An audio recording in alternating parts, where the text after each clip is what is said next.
Welcome to Gamechangers, a series where we sit down with innovators, entrepreneurs, and leaders who are redefining what's possible in surgery. These conversations are more than technique or technology. They're about the courage to think differently, the creativity to push boundaries, and the vision to transform care for patients worldwide. Today I'm honored to have our game changer, Dr. Jon Warner, a professor and innovator at the Massachusetts General Hospital and Harvard Medical School. His career exemplifies the spirit of this series. Welcome, Jon. Thank you. I also want to introduce our co-moderator, Dr. Calic, who is the chair in entrepreneurial leadership and was previously the director of the MBA program at the DeGroote School of Business at McMaster University. Welcome, and thanks for joining us, Goran. Pleased to be here. So, who is Dr. Warner? Dr. Warner is a serial entrepreneur and an internationally recognized orthopedic surgeon whose career bridges clinical excellence and business innovation. As founder of multiple professional societies, including the Boston Shoulder Institute and the Codman Shoulder Society, and a strategic advisor or investor in over a dozen global medtech startups, Dr. Warner has driven transformative change in surgical care and healthcare delivery. With executive training from Harvard Business School and a portfolio of consulting roles with leading device companies, he exemplifies the fusion of medical leadership and entrepreneurial vision in advancing evidence-based healthcare. So once again, Dr. Warner, thank you so much for participating in our very first Game Changers at the university and also within the Department of Surgery. So thanks so much for being here. Really appreciate you being here. Let me start off, if I can. We've put a lot of emphasis in the Department of Surgery on the idea of creativity and what it means to be creative in surgery. In a paper that just got published by Alex Tabane in the Creativity Research Journal this year, we were able to do a consensus focus group evaluation of creativity, and this is the definition I want you to reflect on.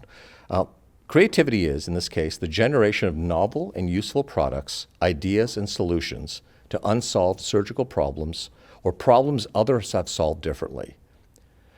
Harvard Business Review says innovation is a product, service, business model, or strategy that is both novel and useful. So this idea of novelty and usefulness seem to be sort of the pervasive statement around what innovation, which I think seems to be used synonymously with creativity, is.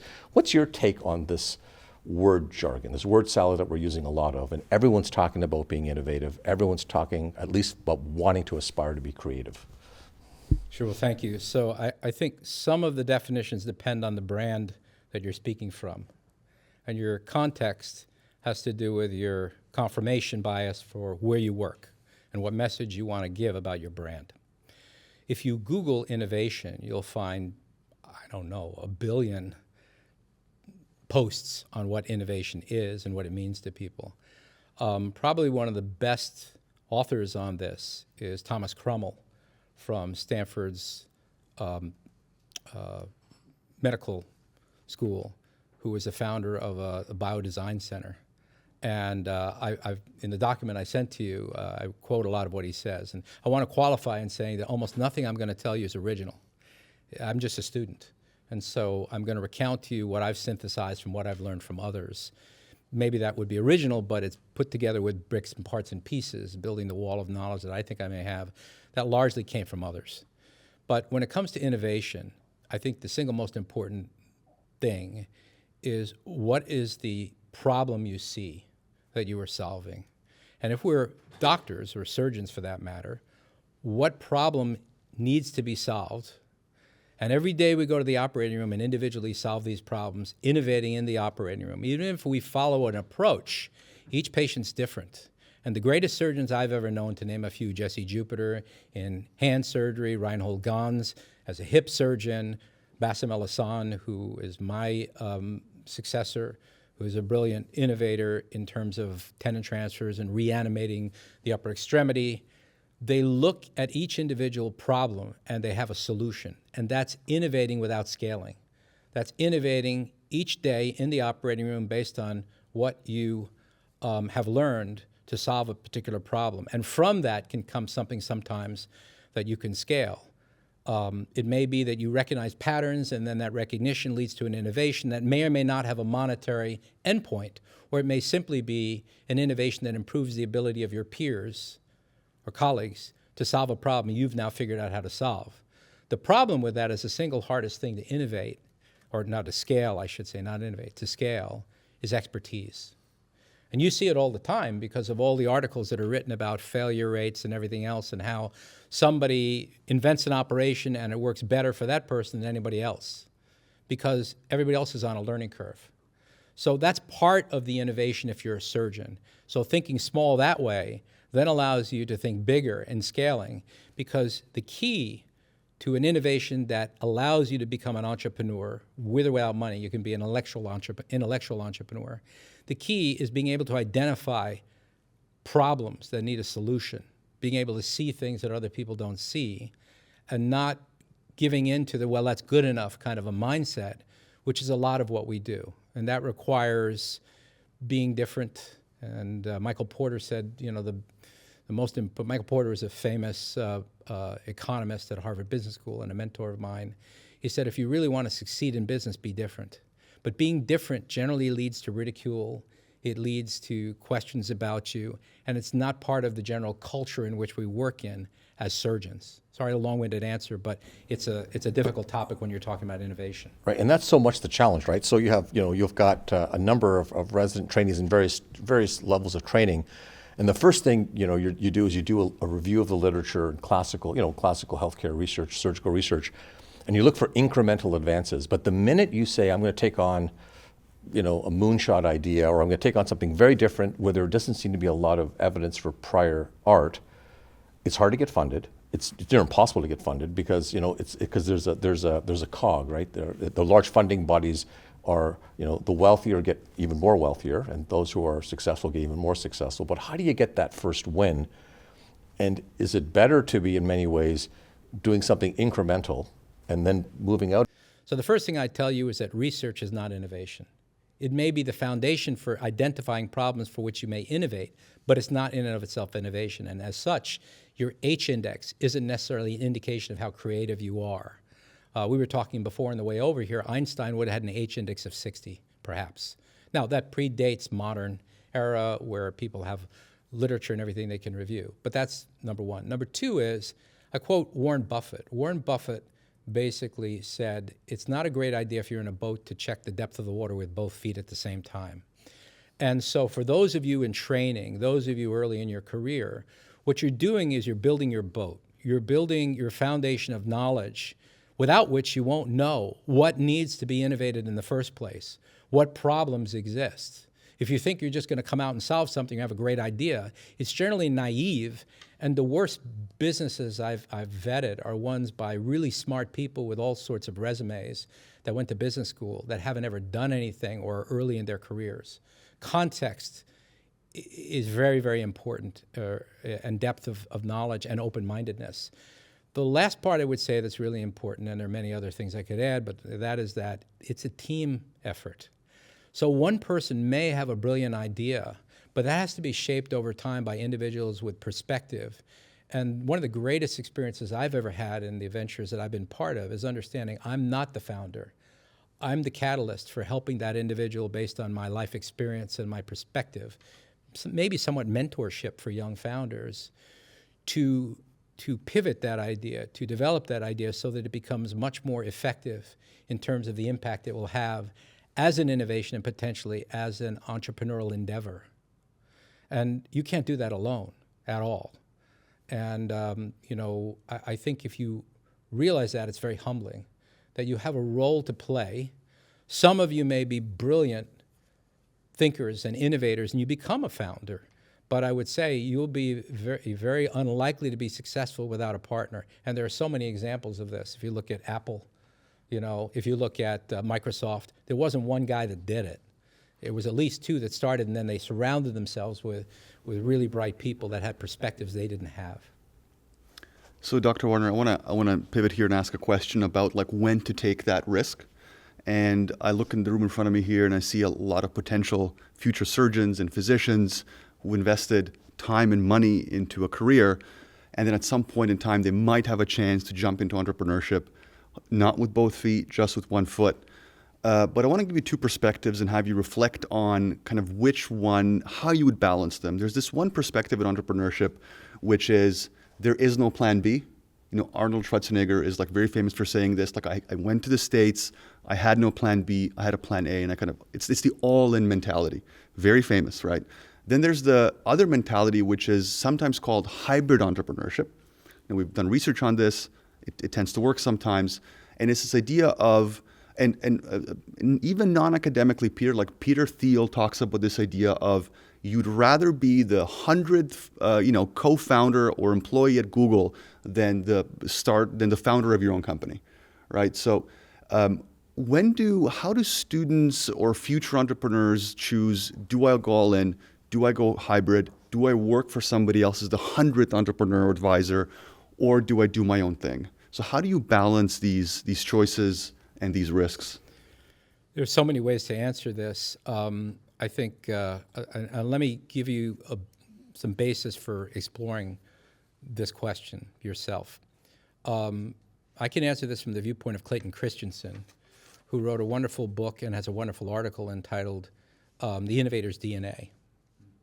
It's about innovators and successful entrepreneurs. They studied something like 15,000 successful entrepreneurs and the individuals that supported them, thousands of CEOs. And they look for the characteristics of those individuals. It was based on another concept he had entitled, who has the DNA to innovate? It's not DNA. It's really nurture, not nature. And so there are 5 characteristics of individuals that really were the successful entrepreneurs. And you should ask yourself if you have the ability to develop those characteristics. You don't have to be born as somebody who is an entrepreneur. In fact, probably you're not. Many of these people are very plain, Look at Steven Spielberg. He went to Long Beach State and read comic books under his bed. And then what did he do in his life? He was an entrepreneur and a very successful one in movies, right? So you have to have a passion, and you have to have a curiosity, and you have to have an open mind. In many ways, a lot of what you do, if you're an orthopedic resident, an orthopedic doctor, that isn't the way you're built or the way you're told to be. So anyway, back to Christensen. I won't list them all, but there are 5, and I sent you a digital document that really summarizes my reading about him. And just before I go further, the Codman Shoulder Society, which I created, was to curate this information to answer questions like you just asked me. And all of this is on my blog and in some of the meetings that we have that you can get these answers. But at the end of the day, you have to have the courage to be different. You have to have the perspective in life to be able to connect things that don't belong together, because that's probably the most important thing that a successful entrepreneur does. And that's why you need the perspective of other people around you to understand that your idea for this one problem may scale enormously. So if you look at a company like Biomedical, we started out as a video company for orthopedic surgeons. Well, what's the size of that market? What's the total addressable market? And we realized that we would never scale unless that total addressable market became bigger, and now it's everything in healthcare. So that was a different view. We started this way and went like that because of the realization that someone from there and there put that together.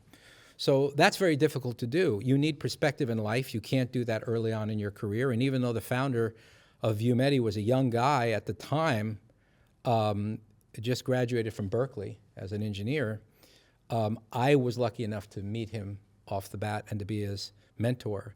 And frankly, in the references I sent you, Mo, is a video I did on this particular topic called Innovation, Context, and Culture that has a case study of that company and how this went. So the answer to your question is, in all of that, you have to have a certain level of maturity. You have to have the ability to, or be ready to, take a risk, to pivot away from the trajectory you have in your career. You cannot be everything at the same time. You cannot be a great academician necessarily and an entrepreneur at the same time. You cannot be a leader of a major organization having to manage up and manage down and be a successful innovator and entrepreneur at the same time. You have to make choices in life, and you have to be ready to make those choices and mitigate your risk, which is why if you do it early, The people like Arnold, you have a problem. The people like Arnold Schwarzenegger that says, I had no plan B, they tell you after plan A worked. Yeah, All the true. people. To be fair, there might have been a plan B and C and D, and there's these pivots. Yeah, but they don't remember it, and you never have the person tell you, I tried this and this and that. They always failed, and I wish I didn't do that. But there are lots of those people. They just don't get the microphone. Right, and the people that tell you to follow your dreams are usually billionaires, right? Just Yes. the reality is, I've done it. You should follow your dreams, right? But most Exactly. people who follow their dreams don't become billionaires. Just look and at that's- Shark Tank. Just look at Shark Okay. Tank. I will make a point of just, if I could, continuing on the discussion of Clayton Christensen. So you brought him up, and I recently experienced him virtually in a course at Harvard called Disruptive Strategy. And there's a quote here that it rings true to me, and I think you've just brought it up, and I thought we could spend a little bit more time on this issue of networks. So he writes, almost always great new ideas don't emerge from within a single person or function, but at the intersection of functions or people that have never met before. The idea of remote associations, the idea of I fondly call it McMaster breakfast breakthroughs. You meet people you've never met before, you sit down. Well, we did. We did, right? Yeah. That's exactly what happened.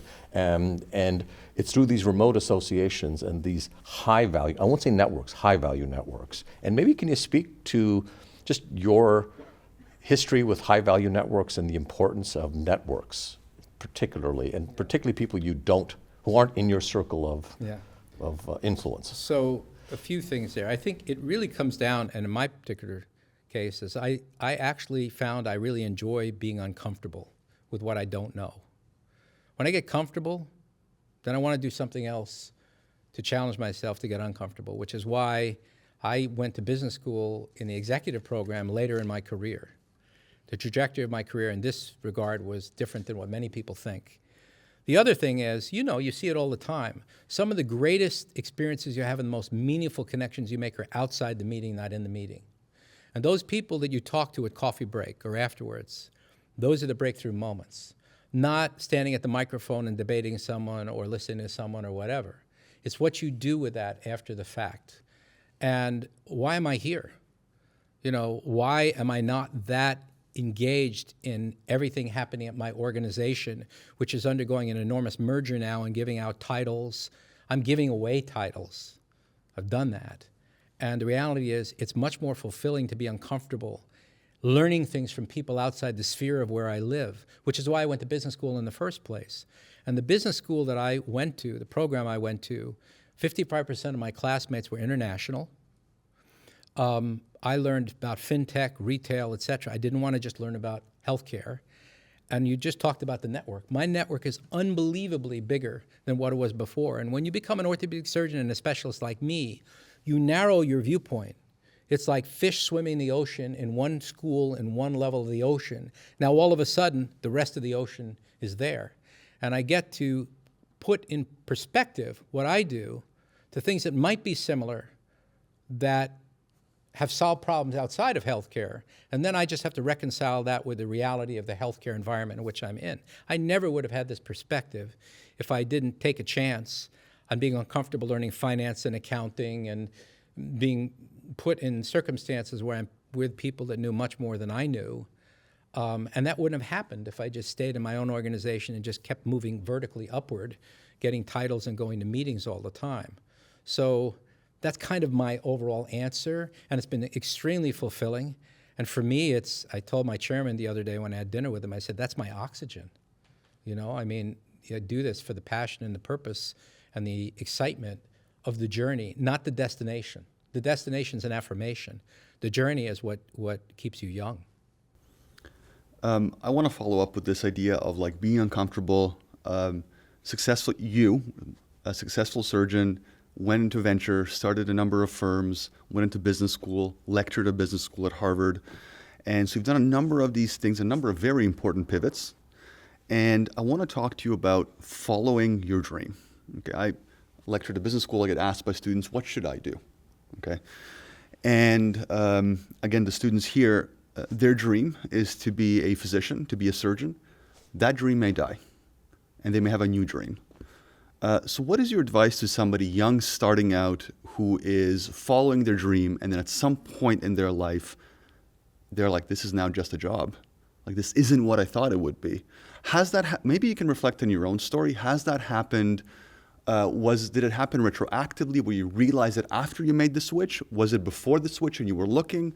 How did those inflection points in your own life look? When you're young, you have a singular purpose.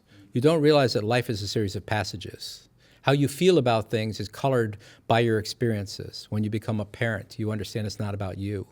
Although my wife would probably laugh if I said that. But the reality is it's about your children. There are two phases, I think, in life that are important to people who are in academics like I am. One is your resume building period, and the other one is your legacy building period. And you can find all sorts of great TED Talks on this. But there's something unbelievably fulfilling about the legacy perspective on things. Initially, you want to be successful. We compete to get where we get. And then what happened to me is I realized that it wasn't burnout. Burnout, you know, at least for most physicians, a burnout component, especially in these days with the way healthcare is going, is not a minor issue. It wasn't burnout. It was more a question of same old, and realizing that I put in words when I went to business school and they asked us, what do you want to accomplish? There were two things I wanted to do. One I think I did successfully and one I didn't do successfully. One was, how do I scale myself for the legacy and impact I want to have? It's unbelievably fulfilling to see talent, help that talent be successful and be part of that journey and know that that goes on past you. It's like being a parent. The other part was managing up. I wasn't too good at that. I'm still not very good at that because I don't have patience for meetings. And you know, having been vice chair for quality and safety at my institution, being passionate about what E. Emery Codman believed in, which was measuring outcomes and improving from what you measure. His gravestone, which I was part of helping place in the Mount Auburn Cemetery. Let me just pause for a minute. He was buried in an unmarked grave after his career, to give you some idea of how successful he was. The gravestone, the American College of Surgeons, the American Shoulder Elbow Society placed there when I was the president, and also the Mass Journal Surgery Department placed there, said, perhaps in 100 years my ideas will be accepted. Guess what? Not really. And I'm sorry, I started the Codman Shoulder Society for that reason. It's not a financially, you know, it's nothing financial. It's just a passion project that you might call a not-for-profit because I lose money doing it and time, but it's a passion to try to put his ideas forward. That's subjugated to the reality of the organizational imperatives of, you know, checking boxes to rise up in the rankings and have Vizient scores and all this other stuff for U.S. News and World Report and things of that nature, rather than putting the resources behind actually measuring what matters and making a difference because you do that. And Boston Shoulder Institute I created after working with Michael Porter as a transparent entity to show patients outcomes and risks of what they do, because that transparency, I think, is an imperative. And most major organizations don't do that. Cleveland Clinic does it very well, but most otherwise don't do it. So it's kind of, for me, this evolution of passion and purpose that is a very core level of how I feel and the enthusiasm I have every day when I get up, realizing that I didn't want to go to any more committee meetings. I didn't want to be that replaceable person that sits in the committee. I wanted to help the people that needed my counsel in doing these things, but I didn't need the title anymore. And having the ability to scale myself by influencing others, whether it's in an entrepreneurial endeavor or an innovative concept or being more scientifically rigorous to scale your ideas. I mean, so many of my colleagues I know have brilliant surgeons, but don't know how to scale their ideas to make them transferable. That is sort of what I evolved in my passion, why at this age, you know, I feel young in terms of that enthusiasm. Otherwise, I'm pretty sure I'd be thinking about my retirement now. Cal Newport writes a book, you know, where the gist of it is 6 words, you know, slow down, do less, and focus on quality. And I wonder, like, in your day-to-day life, what do you value the most in terms of how do you spend your days now, maybe differently than you did maybe 10 years, 15 years, whatever it may be. And I myself have gone through a personal transformation of rethinking how I spend my time and valuing that time very differently than I did in my 40s. So let me say this. I mean, the reality is that we all of us have a fiduciary or financial responsibility to be successful for our families. So your first and foremost thing is you need to provide a quality of life for your family. In the olden days in history, you know, the guy'd go out and hunt and bring home the mammoth meat or whatever it was and be cooked at the fire, and then everybody be happy because they were fed. It's the same kind of thing. It's your job to go out and produce. Then you have the luxury of wealth. You know, I think my daughter told me the other day, and I don't remember where it comes from. She gave me the quote. She said, money screams and wealth whispers. And the reality is, being successful financially gives you only one thing that you really need, which is time. The time to do what matters for you, and that gives you fulfillment. And for me, I've already told you about that. We're all going to the same place. We have a destination. We start and we end at different times, but we're all going to the same place. You don't take it with you. So the reality is, what freedom do you have to do all the things you talk about? To have quantum creativity, to be able to connect with people, to be able to scale yourself, to be able to think about innovation and learn, and then help other people in the process. For that, you need the comfort of not worrying about what you're getting paid. And that's just, I think that's just reality of it. It doesn't mean that people haven't been creative out there, but if you look at many artists who were incredibly creative, Picasso wasn't one of these guys. He was wealthy while he lived. But most artists became known, and their legacy was their wealth to their estate after, okay? So, you know, there's no illusion of that. The point is that I want to have influence because it's meaningful for me now to help others, and I have the financial resources to allow me to take that time to do it. Let's talk about wealth creation, okay? We work at a university here. I'm a faculty here, Mo's a faculty here. Some of these folks might become researchers eventually. And oftentimes, McMaster is doing a really good job of changing this, in fact, but oftentimes this commercial viability or making money has a negative connotation. It is about, like, what is the academic impact? How much have you published? And it seems these two things are maybe, if not like antithetical, like at least orthogonal or like kind of unrelated. So I'd like for you to talk to us about how does a researcher navigate, or maybe they shouldn't, in your perspective, like academic success, research, finding the next tool or technique and just sharing it versus commercializing it? And what if you think there is some, and I kind of think that you do, there is some value in the commercial perspective, in the commercializing and distribution of these tools and ideas and developments? And John, before you jump into that, let me just add a couple more flavor to what he's just said.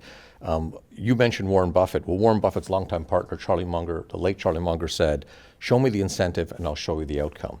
A recent paper in Nature in 2024 says, thinking time is often undervalued. It's rarely, if ever, quantified in academics.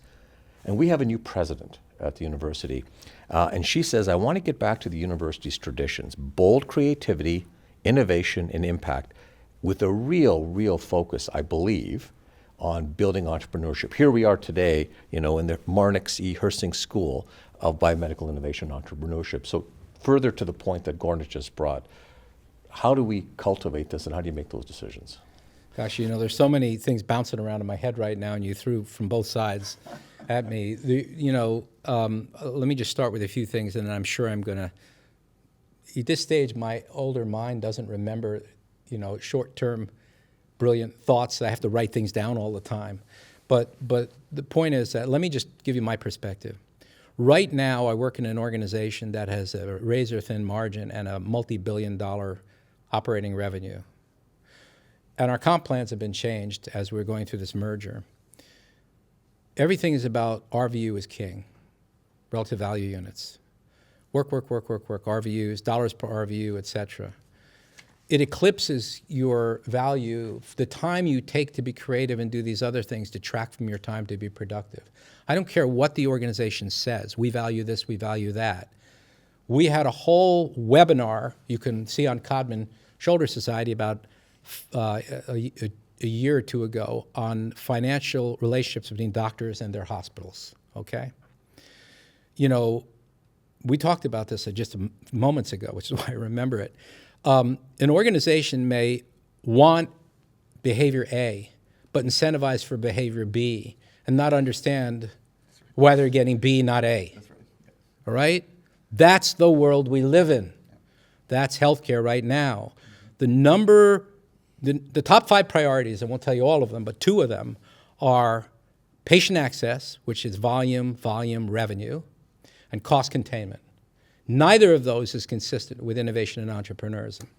Well, that may not be entirely true. You can reduce costs because if you're an innovator to create value, that's outcome divided by cost. So you can either lower cost or you can improve the outcome, or preferably both. But that is the modus operandi, that is your mission, okay? So how will you go against it? You have to be willing to have your salary lowered, which I am. I hope my wife isn't watching this, but that's part of it. After that, there are so many other things I could throw in here, but he's right. The best organizations that I've seen, the best case studies I've seen, the top 10 priorities, well, top 5 don't have money in it. They have all the other things, passion, purpose, blah, blah, blah, et cetera, that frame the context of the journey. Money may be in the top 10 because no money, no mission, which is true too. You have to have, I told you before, you have to have enough money to be an organization that survives, to then be able to give the time for the creativity. So whoever takes over as a leader of your organization, they can't weigh one against the other and compromise on the dollars you produce and your margin, because you won't be able to sustain that. You have to have enough of a base foundation of funds to be able to be creative, to fund the people in the labs. And by the way, my institution on the home page of Mass Journal Brigham has in big white letters and a blue background, innovation happens here. I don't want to be cynical. It does. There's incredible drugs that have come from my organization and other things that happen in the lab. But real clinical innovation, from my perspective in orthopedics, I had a conversation with some of my colleagues. It doesn't seem to be the mission they have for us, orthopedic surgeons. And I hope if my chairman watches, he'll probably be pissed at me, but it's just my viewpoint, is that we are the money makers that cross-subsidize so much else of the organization. And that's our purpose. And innovating requires to detract from that purpose and take time and do the other things. And that can be done in the lab, but that will be for things that can be monetized, like cross-linked polyethylene that came out of our lab and things of that nature. So, the point in the lecture that I gave that you'll find on ViewMedi, that's on the Codman Shoulder Society on innovation, context, culture, and creativity, is about all these things you're talking about. What is the context of where you work? What is the culture of where you work? I mean, Peter Drucker, Culture Eats Strategy for Breakfast. You probably don't know this quote. I'm going to ask you the question. Who said you're either at the table or on the menu? Bet you don't know. Nobody's ever gotten this right. I've heard it, but I don't remember who. Genghis Khan. Close. Al Capone. Al Capone was a gangster, right, in Chicago. And it's true. Are we at the table or are we on the menu? And this is just my view. I'm sorry if it comes across as cynical, but it is the reality over the decades and decades that I've worked in academic medicine.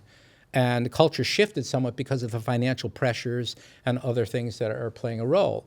And this is the tension that exists in this environment. Why am I here today and not lecturing in my hospital? Why do I give a lecture in Singapore? Why do I travel around and try to meet people? Because the openness for these kinds of conversations I find here, not in my own organization, because of the way we're structured. Is people still building a resume? I'm not building that resume. It doesn't matter to me. If someone wants to listen, I'll talk. But it's much more fulfilling when the people I'm talking to are interested in what I have to say. And so that kind of a circular answer to your question. And that gets back to and I think you've touched upon it already, but how do you innovate within a university environment or within a hospital environment? Or is that in itself a big challenge? Again, it's getting back to this issue of, can you innovate, or do we have to identify partnerships outside, the environment that can bring in those ideas and then work with them? What is a university environment ideally suited for? or a hospital environment ideally suited for in this cycle that is entrepreneurship and innovation? Let me qualify this with just a statement to make sure that I can give you some context here. I'm not qualified to answer that question. I'll just make observations. Christian Gerber once said to me, I'm 100% certain that 50% of what I'm telling you now is wrong. I just don't know which 50%. And I'm 100% certain that the opinion I'm going to give you now may not be that informed. So if anybody in my institution is watching, please understand that disclosure. I think it's very difficult in the world in which we live now. Regulatory is one of the biggest barriers we have.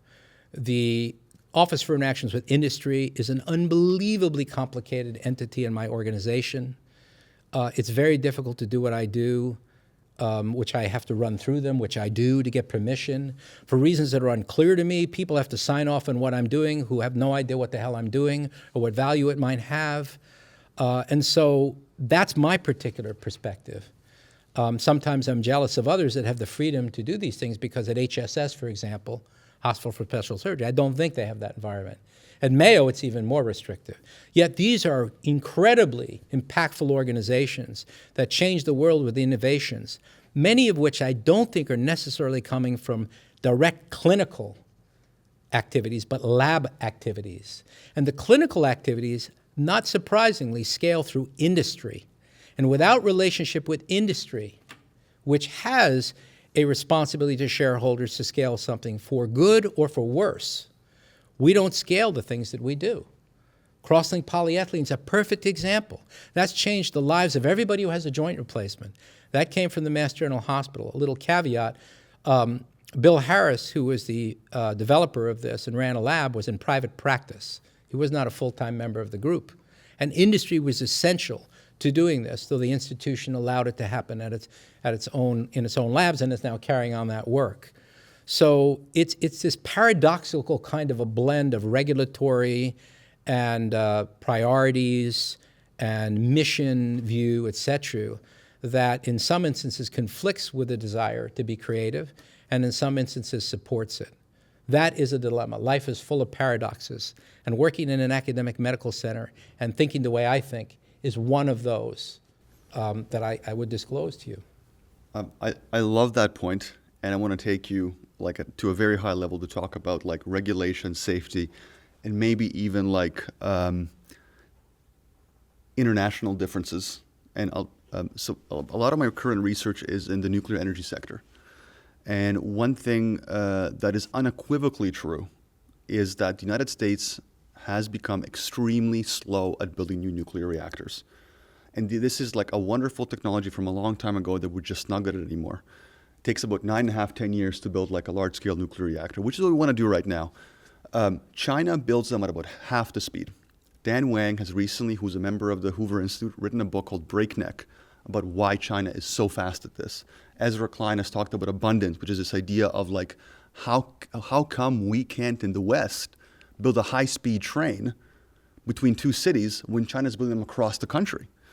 So, thinking, when you spoke about safety and the forms you have to sign, particularly by people that may not have an idea of kind of the work that you're doing, it really made me think about the conference I was at yesterday, which is about the nuclear energy industry. And the complaints there you hear from industry insiders and outsiders, it's the same thing. And then when I speak about the need to, or others, or even you now, about the need to kind of rethink this mentality about this regulation, these forms, the pushback I hear is, are we sacrificing safety? Is it going to be, what if you don't sign that form and all of a sudden the treatment is not good enough or it's not safe enough? And I imagine that for the audience here, maybe the one listening, you're in the surgery room and you want to be innovative, but you're like, man, what if I make a mistake? Or even post-surgery. So I want you to reflect on this idea about is it too much regulation? How do we lose safety if we get rid of all those forms and regulations? What are your thoughts on this? You know, there's a quote from Atul Gawande. It's actually not really Atul Gawande who did it, but it's in the document I sent you, that deals with innovating in academic medical centers. And the quote is, culture strangles innovation in the crib. Okay? Now, that's kind of a cynical thing to say. But having been the vice chair for quality and safety for a period of years and going to all those meetings and everything else, I can understand protocols and everything else. I don't know about the nuclear industry. I do know this. The nuclear industry, the airline, the aeronautics industry, power plants, all of that, NASA. These are high-performing organizations that have a different metric. They deal with Six Sigma, less than one event per million interactions, like way less. Do you know in healthcare that baggage handlers do better than we do in breast cancer detection? So we're at a different level. Would you get on a plane if you had a 4 or 5 or let alone 10% chance of having a major event? No, but we do surgery with those percentages, okay? That's inherent to the complexity of what we do. We are not, by definition, a high-performing organization similar to these other organizations. And a great book that I think everybody might be interested to read is by a guy named Ozan Varol, V-A-R-O-L, who was a NASA scientist, and it was entitled Think Like a Rocket Scientist, okay? They spend more time looking at how to disprove what they believe is so than to prove what they believe is so is really so. We spend more time in healthcare affirming our biases, our beliefs, than we do trying to disprove them. In fact, we defend that almost as an honor with duels that happen between microphones. This is not how it works in these other industries. And so their concern about safety comes from that vantage point, that perspective, that is not the same in healthcare. And, comparing the nuclear industry to healthcare is really difficult to do because they're completely different risk scenarios, okay? That said, it's frustrating to me because I think we should be doing exactly as these industries are doing if we really want to improve. One of the things I'm going to talk to you about later offline is a proposal, because talking with 2 brilliant people that I know, Rick Mattson, who was the founder of the American Shoulder Elbow Surgeons, and Christian Gerber, they firmly believe that failure analysis is the most important element of getting better. We don't do that. In quality and safety, it's virtually impossible to measure patterns, or even if you measure them, to then operationalize changes to change those patterns. And I think in the nuclear industry, in the airline industry, they don't want the plane to crash. And there is no politics there to that. So maybe it's political and people take that regulatory point of view, but the stakes are so much higher in terms of the consequence. I don't mean that we trivialize individual patient scenarios, but that's just my perspective from a quality and safety point of view, which really has nothing to do with innovation. It's more in the spirit of E. Emery Codman, who said more than 100 years ago, every patient should be measured to find out if what we did for them worked or didn't work, and if not, why not?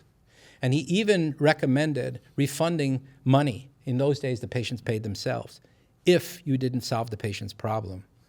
Now in healthcare, we pay for the service, not the outcome of the service. And oh, by the way, Clayton Christensen made the point that in his book, The Innovator's Prescription, written in 2008, I think the first time, and then rewritten, re-edited, that we shouldn't be pay for service. We should be pay for outcome.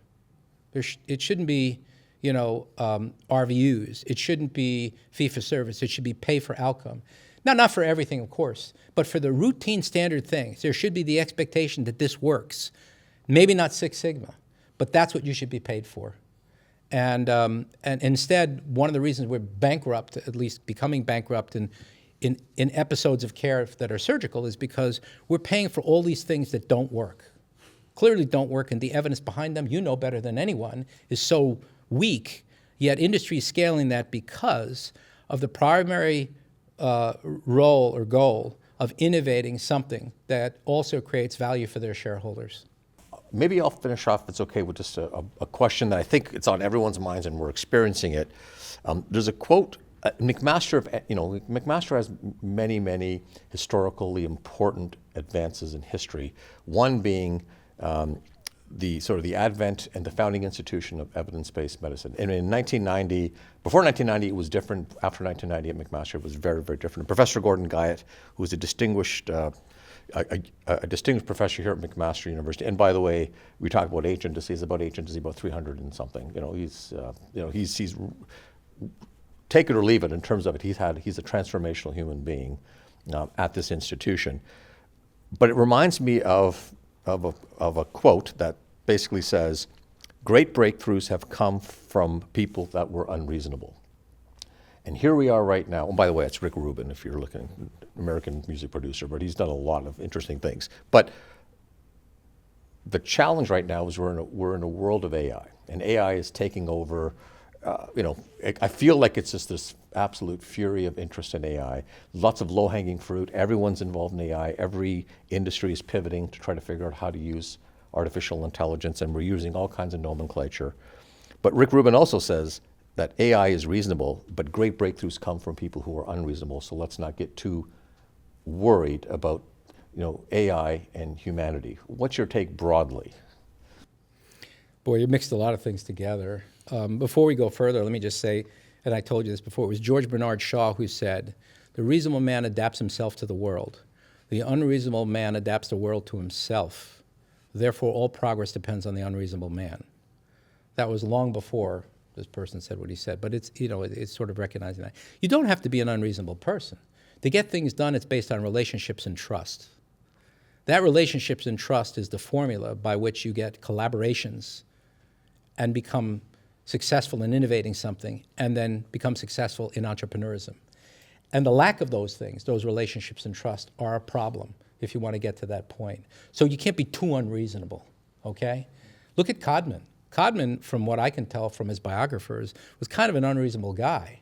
He got fired. He basically resigned from the Mass Journal because of a cartoon that he drew that he presented in the Boston Public Library years ago of an ostrich burying its head in the sand and kicking golden eggs to physicians getting paid for things that didn't work.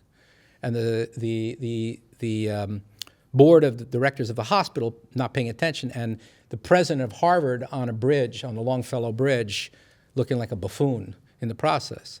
Well, people didn't take kindly to that. And he would have done much better with his message if he was more reasonable. And sometimes people may view me as unreasonable, and it's not on purpose, it's just my passion.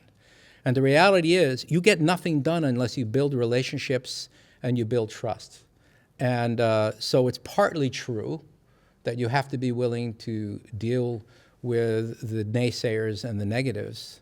But at the end of the day, you scale because of trust. A modern day example of this, and there are many, was Reinhold Gans, who created femoroacetabular impingement and the birth of hip preservation. Another modern day person closer to me is Gilles Walsh, who created Tournier, which became Wright Medical, which became Stryker for an acquisition of $5.4 billion. He created modern concepts of arthroplasty. Not that others didn't. Christian Gerber contributed enormously. But Gilles knew how to get along with people. He knew how to disagree with you and smile when he did it. He had a personality, he has a personality that's unbelievably affable. It makes a huge difference, and you could translate that into politicians as well. I won't name any names, but you do much better when you deliver bad news in an affable way, or when you challenge someone in an affable way that affirms that I heard you, let me tell you why I disagree with you, than when you're a disagreeable person. And, that kind of does what we want to do, is compromises, doesn't it? How can I be disruptive but be affable and agreeable in the process? What a perfect way to end a 90-minute session of discussion. But, we're in a university environment. We're in a school here that is very much about challenging ideas and respecting people. So to our first game changer in the Department of Surgery series, let's give a round of applause for Dr. Warner.